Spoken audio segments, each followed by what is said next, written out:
All right, guys, we have got our in-depth preview here for the Cleveland Browns. Projected to be very bad, but I might have some optimism here. I think I'm slightly above market here on the Browns. So we'll see. So why don't we jump into it? We'll do the normal thing we do. We'll do the coaching, the roster, the schedule, a future at the end of the video, all that fun stuff. And yeah, why don't we start the coaching? Head coach Kevin Stefanski, he's also the play caller here. I quite like Stefanski. I think he's a good play caller. I think he's a decent coach, and he's been put in some pretty horrible situations for a little bit, for a while. I think his career would take a genuine huge step somewhere else, maybe just to get away from this situation. Not that like I'm advocating for the Browns to fire him, or I'm advocating for him to leave, but like, again, it's been a pretty toxic place for a little bit, and he's had his ups and downs, and it's an interesting situation he's found himself in. But again, I think he continues to be a pretty decent coach through it. I think the play calling is pretty decent as well. An above average coach here in Cleveland. Defensive coordinator Jim Schwartz, another one who's talented at calling defense, and he's probably hit above the mark for the most part, except when the team is noticeably quit, which has happened once or twice in the last year or two. So again, it's an interesting situation. I think there are good coaches here, and again, we were talking about his career might take a step from somewhere else, but there's also a world here where they finally take a step and kind of renew themselves going forward, the Cleveland Browns, now that things have calmed down and some players are probably not going to play for the team again that you don't want around, and it's a little bit less toxic here, perhaps, again, but we'll see. There might be more issues here, and we can start with what I would think would be the biggest issue, would be the quarterback room. There are 5 dudes here, 4 really. Huntley was only on there because they needed a second quarterback for the preseason game. I don't expect Huntley to be a genuine part of this.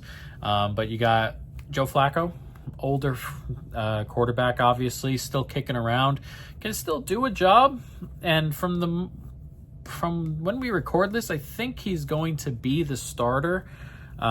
Pickett, I thought, would be the starter originally, but his injury is a little bit more serious. And despite the draft capital spent on trading for him, he's just not really been a part of getting ready for the season, and I imagine it's tough to kind of throw a quarterback into the fire a little bit like that. They drafted 2 quarterbacks, Dylan Gabriel, Shedeur Sanders. From just what we all see in terms of camp and a variety of different things, it seems that Gabriel's just not getting it. And Sanders, while I don't have huge hopes for him, just the things that follow Shedeur, the media stuff that follows Shedeur, the fan stuff that follows Shedeur, my guess would be that when the season kind of goes awry and they're looking for something, like they're looking to get Flacco out of there or whatever, my thoughts would be Shedeur ends up being the guy. Last 10 or so games, last 6, 7 or so games, just that last half when the season's mostly dead, is my expectation there. If they get to a point like that, again, I'm kind of higher than market. Problem is the schedule is just really nasty. So in terms of finding wins, it's kind of difficult. But again, my expectation is a bit of Flacco, maybe a little bit of Pickett, depending on a variety of things, a bit of Sanders late, and then drafting a quarterback next year when you're picking probably top 5. That would be my thought, and that would be what my expectations were. Obviously, a variety of different things can change. This team, like if they beat Cincinnati and beat Minnesota and beat Pitt and they're 3-3, maybe it's a little bit of a different conversation, and you're going into the season looking to win games. But again, it's a very interesting room. I don't have too much of a difference between Flacco and Pickett. It would be a step off for Sanders in terms of my ratings until we see some Sanders. I'm not super high on looking at preseason games and making predictions and things like that. I don't personally expect Sanders to be... Sanders is interesting because I think he's like a second or third round guy, and he probably got pushed back because of all the other stuff. Like, I imagine 10 games into it and they're bad, and if Sanders is not in, you're just going to hear that out of the crowd all the time. You're going to get articles all the time, ESPN stuff all the time. Like, I understand skipping on him in that regard, but he's probably a late second, early third round guy. He was to me, at least. But in terms of Sanders, the player, I'm not sure there's another level. Like, my thoughts coming out, and I think a lot of people I follow or pay attention to's thoughts coming out, was that this is Sanders, and there's not necessarily potential for him to continue to go. He's not an ultra athlete. His arm strength isn't like something that's going to continue to grow at a crazy rate. Like, he's an accurate player, interesting in the pocket, but he's played a ton at Colorado behind really bad offensive lines. But this would be who he is in the pocket, it feels like. So I'm not so sure that Sanders, if he comes in and he's the 20th QB in the league, and next year he's the 20th QB in the league, I'm not so sure there's like an extra step where he steps in and he's like a top 8 quarterback. So again, my thought would be they give him a go, P's everything. He probably would be the one who deserves the go, to be perfectly fair. And again, they draft a quarterback number 1 with the first pick next year, or with their first pick next year. So yeah, very interesting. Interested to see how it goes.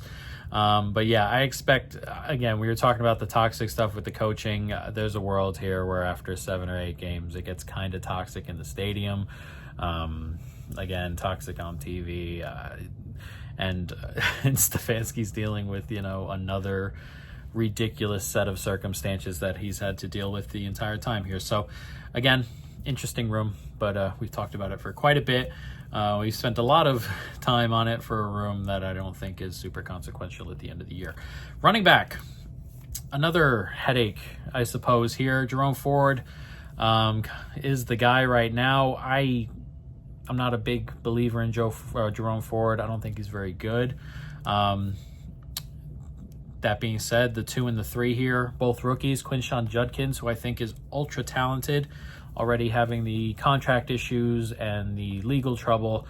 So we'll see there. Dylan Sampson, we'll see. He wasn't a running back I particularly loved coming out of college, but may just get run here. Like, he may not have to be that good to get a ton of run here, because I don't think Ford's that good, and Judkins may just be continuing to have issues. So it is a very interesting room. Again, Quinshon's really talented and was my favorite back coming out of the draft. But again, you gotta be a part of the team and I guess stop causing outside problems. But until, I guess, that gets sorted or whatever it may be, until they're comfortable bringing him in and giving him reps and doing all that fun stuff, we'll see. But again, a fully healthy season's worth of reps, practice, my expectation would be that Judkins is the number 1 back before the end of the season. So again, an interesting room, another one with a bit of a headache, and that's, yeah. On to the next. Wide receiver. Jerry Jeudy's okay. He's like a lower end one, like 26th, 27th kind of guy there. He's okay. Nothing spectacular. Not like I'm going out of my way to go get Jerry Jeudy type stuff. But again, talented, a definite wide receiver 1, and he shows when the team's throwing a lot, he really shows up quite a bit, as you would expect a wide receiver to do. But like, they do a lot of, like last year, do a lot of running and stuff, and then Winston comes in and Jeudy goes for 200, and you're like, whoa, where's this all the time? And then they go back and they're not throwing as much, or they can't throw as much, and everyone's like, where's Jeudy? And in a team where they're going to throw a decent amount, I don't mind Jerry Jeudy. Good player. Number 2 here, Cedric Tillman, I think is pretty talented. I liked him coming out. Only played, I think, 11 games last year, but started to really get more run toward the back end. And I think someone, again, talented, can play pretty comfortably at wide receiver.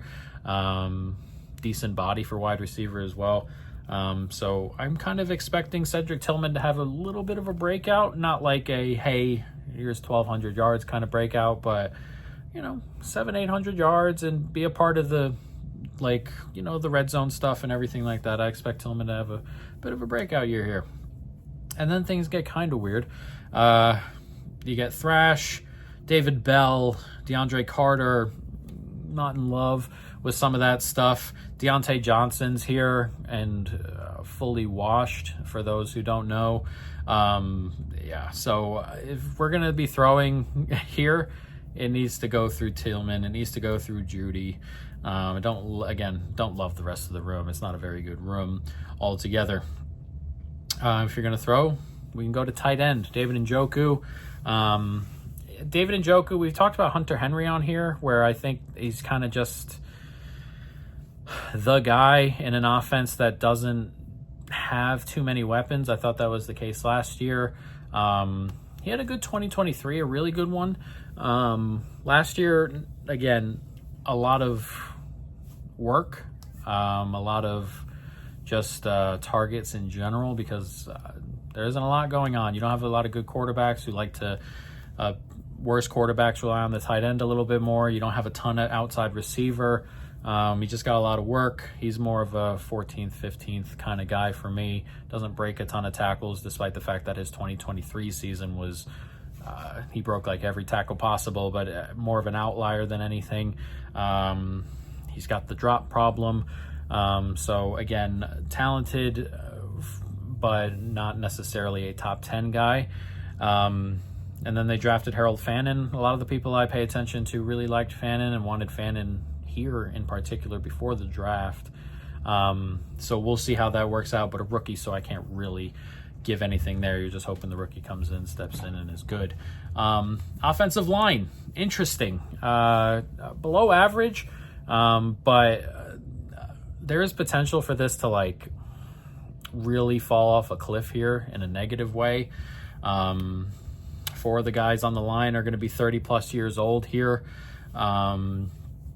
Left tackle, DeJuan Jones, has just not been it. He was really bad last year. He needs to take a step here. And then the rest of the guys were okay, but nothing solid.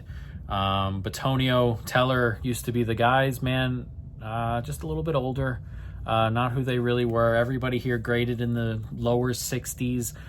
For PFF, again, not an end-all be-all, but a lot of metrics for offensive line are kind of similar in that range, in the 60s, which is, in the 40s, 50s in terms of guards, tackles, all that stuff. So not ideal. Again, last year was okay. 10th in pass block win rate, 14th in run block, but the upside here is not there. But the downside is here, so we'll see. And you have you got two rookies at quarterback. You have an older fella with Flacco who's 41. Pickett is mobile, but not super mobile. Could be a pretty big potential problem if this takes a downturn for the worst. On to the defense. Defensive line, solid. Top 10. You get Myles Garrett, who to me is still the number one pass rusher. That may get passed up. Excuse me, a poor fucking cat over here won't shut up. You get Myles Garrett, who to me is still the number one pass rusher in the league. Just elite numbers every year, puts up 14, 15 sacks relatively comfortably every year. And until further notice, he's still the number one pass rusher for me. McGuire last year had a really good year. He'll probably start on the other side there. I expect him to. And there's some decent talent at the back end here on the depth chart. Joe Tryon, Okwara, Wright, solid options to come off the bench and rotate with here. Obviously, if this loses Myles Garrett, it's a pretty big jump down to the next guy. But if Myles Garrett's healthy, then the edge group should be pretty good all year long. Interior D-line, interesting. Malik Collins, Shelby Harris, they're going to fight for that second spot there, or they're going to fight for those spots, and they're okay, solid. You bring in a top 5 pick on the D-line there, Mason Graham, to play on the interior. You expect good things out of him, and from the sounds of camp, it sounds like he's fitting in pretty nicely. So yeah, this a good D-line, top 10 type of team here. Linebacker, solid. They're not going to have Owusu-Koramoah this year, injured, but the guys behind him are still pretty solid. This is still a top 15-ish unit. Hicks, very, very good. Devin Bush was also really good. Not great in coverage, really great run stopper. But two, again, talented players at linebacker. And then you bring in the rookie, Schwessinger, I think is how you say that, Schwessinger, with an early draft pick. So, again, it's a pretty good room, and it's kind of deep for a team who lost a, top 20 type of linebackers for the season here. We'll see what happens with JOK, but again, he's left them in pretty decent hands. This is a pretty solid room. And secondary, interesting. There are some bright spots and some really not so bright spots. The corner group is a kind of the same thing there. Ward is still very good when he's healthy. A top end kind of corner still. Greg Newsome, solid. I like Newsome, long, athletic, and probably gets a little bit more rap than he deserves. Negative rep in these cases, but I think he's a solid 2 there. Emerson was the 3, or the other one last year, was really bad, just really bad. Not much else to say there. You're hopeful that if you can find a third corner, that it puts the secondary and the defense in a really good spot, whether it's Emerson stepping up, Mitchell, Tony Brown, someone's got to step up and be that next corner. And if you can find solid play out of that third slot, you're looking at, again, a defense that doesn't have too many holes. It's not like Denver Broncos good, but it's got talent at every level. Really good there. We can look at, at safety, Delpit is really good. Hickman's really, really good. You bring in a couple of other guys, Kazee, Jenkins, vets, to come in and just be backups or spot starters or whatever. It's talent and decent additions there. So again, that third corner spot is like the only hole on the entire defense, really. You can argue that's it. That's the argument. Because again, solid at linebacker. D-line's top 10-ish good. Secondary, everywhere else is pretty good except that slot or that spot. So again, I really like the defense. Really like Jim Schwartz.